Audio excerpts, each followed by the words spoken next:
Minecraft Horror Story, ang nawawalang landas sa kawayanan. Si Roy ay isang matapang na binata na mahilig mag-explore sa Minecraft. Isang araw, habang naghahanap siya ng bagong village, napadpad siya sa isang napakalawak na kawayanan, Bamboo Jungle.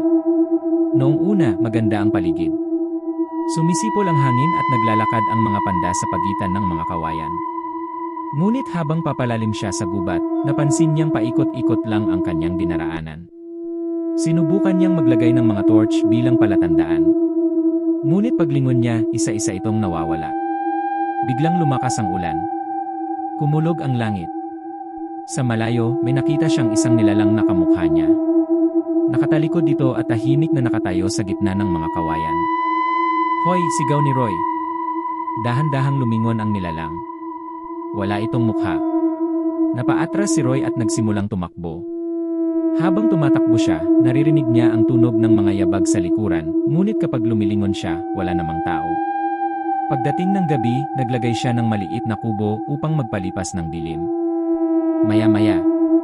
"Iye! Iye! Iye!" May kumakatok sa pinto. "May tao ba?" nanginginig na tanong ni Roy. Walang sumagot. Pagbukas niya ng pinto, walang tao. Ngunit sa sahig, may nakalagay na isang karatula. "Huwag kang lilingon." Nanigas si Roy. Unti-unti siyang lumingon sa likuran. Nandoon ang nilalang na walang mukha, nakatayo sa loob mismo ng kanyang kubo. Biglang nagdilim ang screen.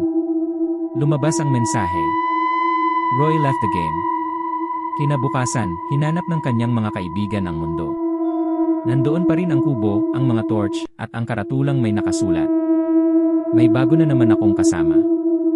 Kung nagugustuhan mo tong Minecraft story, maaari kang mag-subscribe, like, and share for more Minecraft story episode.